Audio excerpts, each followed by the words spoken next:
Good morning, Savages. This is Savage Sunday, and I'm your host, Eli. And today, our topic is crazy. So, what is crazy? Typically, definition is that it's a person that is mentally deranged and often exhibiting violent, erratic, or aggressive behavior. So, there's another definition, and that is extremely enthusiastic. Today, we're gonna kind of toss away with the violent and aggressive behavior. We've touched on this topic, a couple times, but we're gonna talk about passion today, a lighter subject. Last week was extremely dark, and it was meant to be that way because, you can't appreciate the morning sun until you've gone through the night. We're going to dive right in. So when we're talking about passion, we're going to be talking about, do we have it or do we lack it? have you ever met somebody that was just very passionate about what it is that they do or what it is that they're pursuing? They're often called crazy because of the mannerisms in which they abide by. So, somebody that may be passionate about theater is going to be somebody that's going to read up on so many different playwrights, and they're going to be, studying the game, studying different actors and seeing what style they can fit into so that they can pursue something that they love. People who are passionate about music will be in the studio, more times out of the day than one would expect, but they're trying to perfect their craft as best as they can. And when people have a passion, regardless of what the subject matter is, they're looked at as crazy because they're looked at as irrational, erratic people. But why is that? At what point in time does having something joyful in your life become something that's a problem? What's your passion? What do you want in life? What do you want to be? What does healthy look like for you? How do you achieve that? Enthusiasm, great tool. When we're talking about the second definition of crazy, we're talking about extreme enthusiasm. And that is definitely something that will be a tool that can help you push further. But you have to be as enthusiastic and as passionate about being healthy. Because if you just let these things become an obsession, then you leave room for anxiety and depression. But if you go at it from a healthy perspective, have a balance on your health and your wealth, then they can combine together. But if one outweighs the other, then you topple into a mental space that can be destructive. Outside of just the stigmas of mental health, today I want to dare you to dream. What are you passionate about? How can you pursue that? If it's just that you're passionate about being healthy, what steps are you taking to pursue that? What steps are you taking to attain it? Fill your thoughts with inspiration and hope. Fill your thoughts with I cans rather than I can't.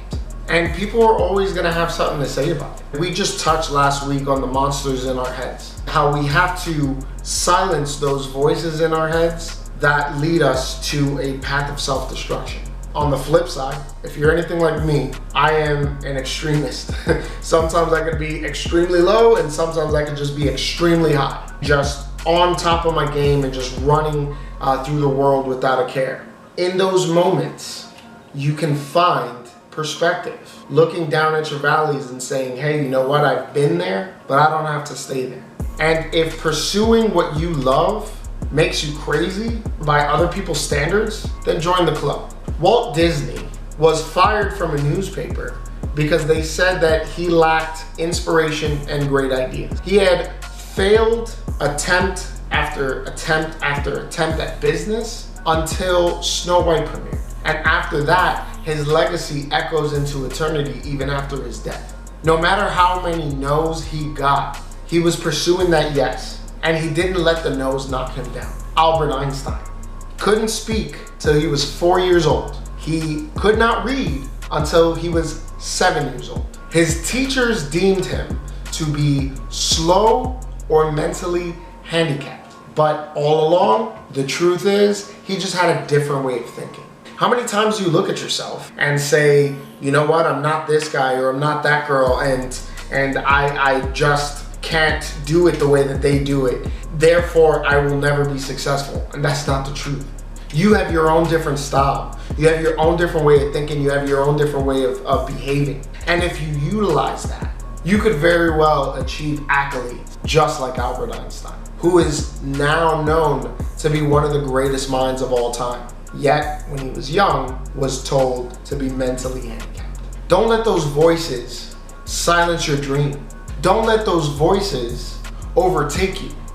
Robert Downey Jr., one of my favorite actors. Been an actor for a while, and he didn't achieve immense success in his early years, but he was still doing his thing. He was still successful. One of the things that people truly knew him for, in earlier years, was his downfall. Because isn't it funny how people will never root for your success, but they'll be there to watch your downfall, just sitting back, waiting, laughing.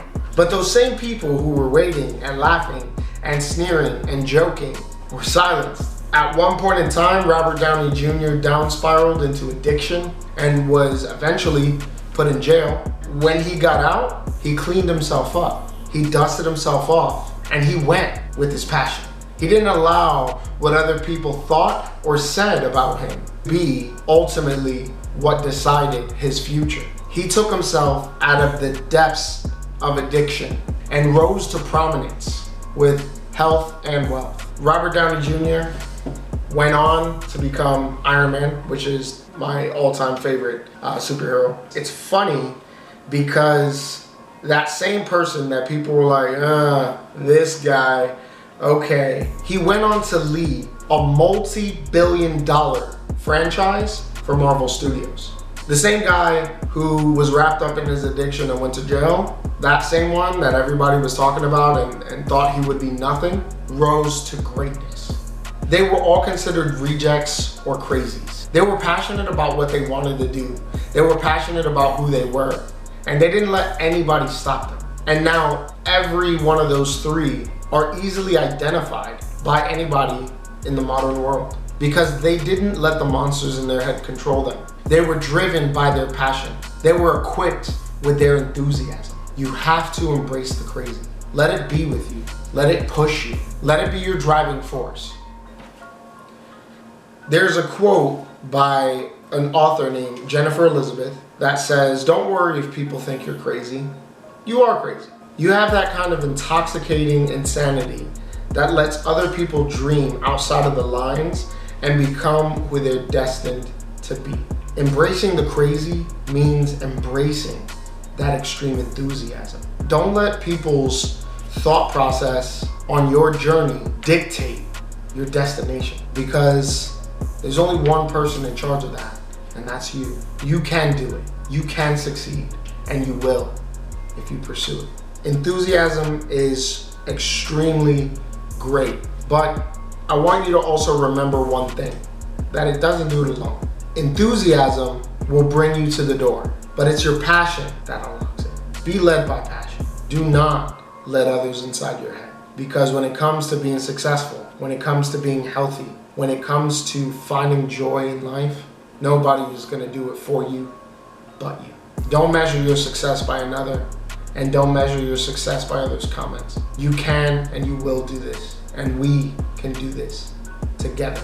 Let's go crazy. Next week, we're going to be talking about a subject that embodies perspective, and the name of that is going to be Rorschach. I can't wait to see you then. I want you guys to have a great week. I know it's been a crazy year, but we're in this together. We got this. Until next week, God bless. Stay safe. Stay sane. This is Savage Sunday.